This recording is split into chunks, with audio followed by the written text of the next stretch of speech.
Angela. I hope that you guys have been good and groovy since the last time you saw me. I am doing pretty well. So today's video, I want to talk to you guys about Moldavite in my life, and how Moldavite has made my life better, and how Moldavite has been super challenging. One of the reasons I've not made a lot of videos is because I have been battling, I don't want to say depression. I have gotten depressed here and there, but I've really been like purging, really dealing with my shadow self. And what I mean by shadow self is dealing with like a lot of things that I've blocked away deep in my psyche. I've been dealing with really figuring out how to maintain really good habits in life in areas that I've wanted to have more success, like in my finances, how to stay authentic to myself, and how to cut myself off from negative energy in my life. And that actually has been a real big one. So the role that Moldavite has played in my life is, once I figured out how to keep Moldavite from disappearing in my life, I just got inspired by watching a video by Bajerski. He made a video about how to keep Moldavite from disappearing, and something that I had figured out too. Watch that video. I'll link it in the description. But once I figured that out, you know, I've been able to keep Moldavite in my life, and I have it in my life, on my person, every single day. I have Moldavite on me. And it has given me a bit of unrest in my person every single day. And it's because I believe it is really wanting me to be right, to be centered, to be authentic, to be whole. And when I'm not able to be in that space, you know, I've got to work through whatever it is that's keeping me from being there.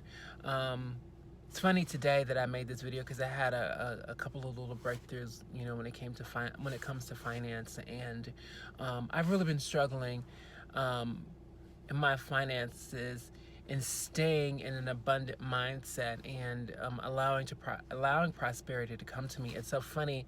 I was talking to a friend of mine about a week ago, and we were talking about, or maybe I was talking to my mom or my sister, and I don't know who it was, but I was talking to someone, and we were talking about me. Look at the skin. Y'all like the skin today?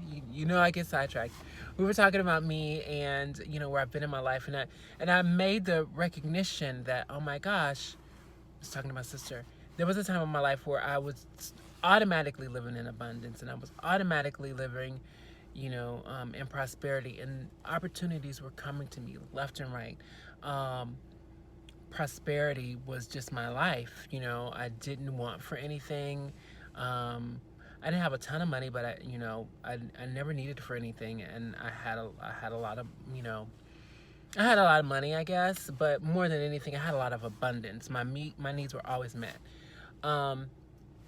Through transition and through other life challenges and learning how to cope, I backslid a little bit. But I also believe that you can only ignore things for so long. There were things I had ignored in my life, some debt that I just felt I was above paying. There were childhood traumas that I had not addressed, and I think sometimes life just gives you grace and allows you to keep moving, but eventually you do have to face those things in your life. And so with Moldavite, you know, I set this intention that, you know, I felt like I'm coasting along in life, things are good, but I want to really fix everything. That has been my intention. I want to fix all this stuff. I want to unearth all of my trauma. And I sometimes wonder if that was a really good idea, because that is what has happened, and it's been difficult for me to really move past. But what's nice is energetically, I feel cleaner. There really isn't anything right now that, oh wow, I hadn't thought about it. There isn't really anything right now that I carry that I'm not aware of. There are no hidden traumas any longer. All the things that I went through as a kid, and I've talked about so many of them here. Sexual abuse, mental abuse, physical abuse, emotional abuse, living impoverished, living with a lot of money, blowing tens of thousands of dollars, all sorts of things that I've been through in my life, and being able to come back to center and live in a space where I give myself permission to live in spite of that self-knowledge. Because the reason that I blocked it away was because it was too traumatic for me to face and to feel good about myself. So what does Moldavite have to do with all of that? I really believe that Moldavite has kept my attention on working through all of that stuff. And I was avoiding working through all this stuff because I knew it was going to be hard. I knew it was going to take a lot of my attention. And I knew, I didn't know how I was going to, a lot of the trauma that I had as a child and, my life, I didn't know how I would ever get through it and still focus on life. Like, I always thought that I'm going to need to go away somewhere for like a year and not have to have any responsibilities financially, no one depending on me, so that I could just do what I got to do. And that's just not how life has really worked out for me. A little bit, I have in a way been on a sabbatical, but responsibilities have mounted. So anyway, that's really that's where I'm at. And so the good thing that Moldavite has done, it's helped to facilitate this growth. And I've been wanting to make a video because so much exciting things are going on in my life synchronistically, but I don't always know how to share those things. I've been feeling just on track, even though I've not had a lot of things in my life materially really show up for that. I have always been someone where people recognize talent in me or opportunity and want to give me advice on how to move forward and how to use my light and how to use my energy. And I just got affirmation from the universe through a few different avenues. One of those is a video by Savonn Champelle. He started on YouTube when I did, I think in 2006, and I've always watched his videos. I always loved his videos, and he's always been a really positive person. He's now a medium, and he does spirit, angel healing, and psychic work, mediumship. And he had a video speaking about the things that he has turned away in his life, the opportunities that he's turned away because they didn't align with who he is spiritually.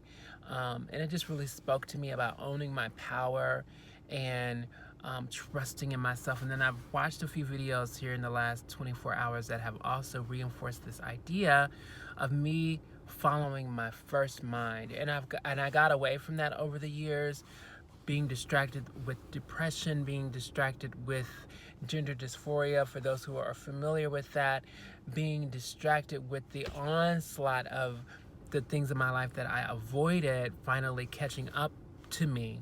I've not been a perfect human. I've got a lot of debt because in my younger years, I avoided paying a lot of bills on time. Not because I didn't have the money, because I don't know, I had this mentality, almost a superiority complex, like I just didn't feel like I should have to pay for anything. I saw something on Facebook the other day that said, or maybe it was Tumblr. It was Tumblr.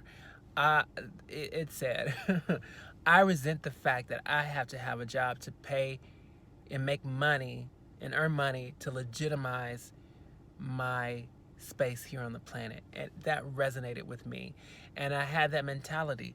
But also, something that I think about a lot is, gosh, I wish I knew this verbatim, and maybe I'll find it and I'll figure out a way to put it here, because I'm not that good at editing, but it's that scripture that says, God, give me the courage to face the things that I can and the wisdom to know,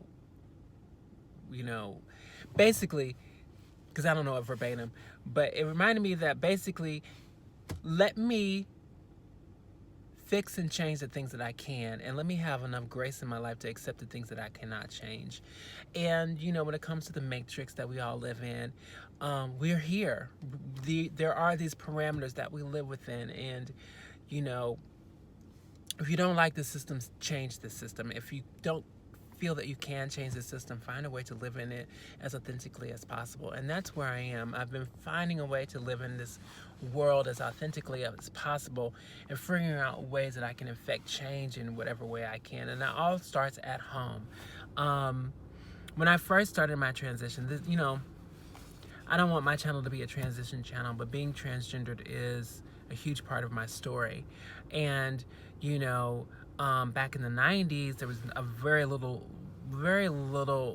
information. And so, you know, one of the big red flags was, you know, don't start transition to escape your problems, because the only thing transitioning will solve are is your gender dysphoria. You'll be a woman, or you'll be a man, or you'll be living in the body and the gender that feels good and correct for you, and that's the only problem it's going to solve. And I knew that, but there was a little part of me that had hoped that this would fix all that other stuff, and it didn't. And I had pushed it to the side, and, you know, had thought that miraculously I would sort of grow through it all. And, you know, and I thought I had, because I was living a life post-transition that was really awesome and full of opportunity.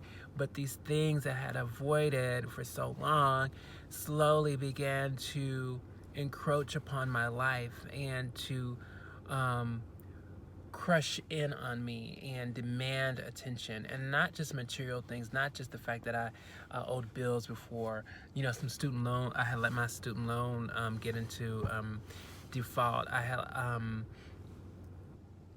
allowed, and it's not even that, I had allowed old habits. I started getting behind on bills. I started becoming depressed. I started devaluing myself. I started to not have a high self-esteem. For all these things that started to creep up on me that I had been avoiding. And so I decided that, you know, my intention with, you know, when I started this Moldavite journey, because it's an accelerator, it's like, okay, I want to face all these things that I've been avoiding for years. And I've been doing all this internal work, and it's been amazing.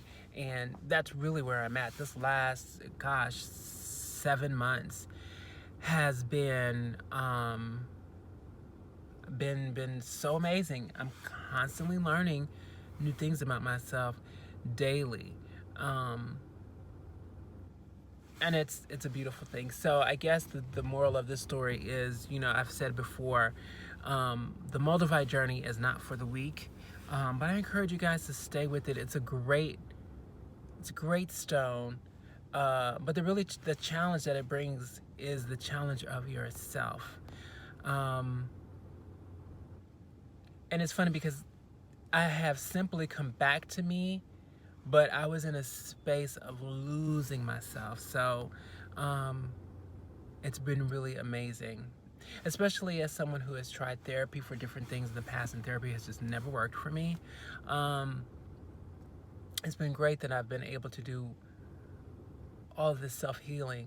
And I share my story, of course, as always, because this is part of my own healing process, but I also know, because I experience this as a viewer, when I watch other people's stories, it helps me to identify things within myself, and it allows me to heal myself.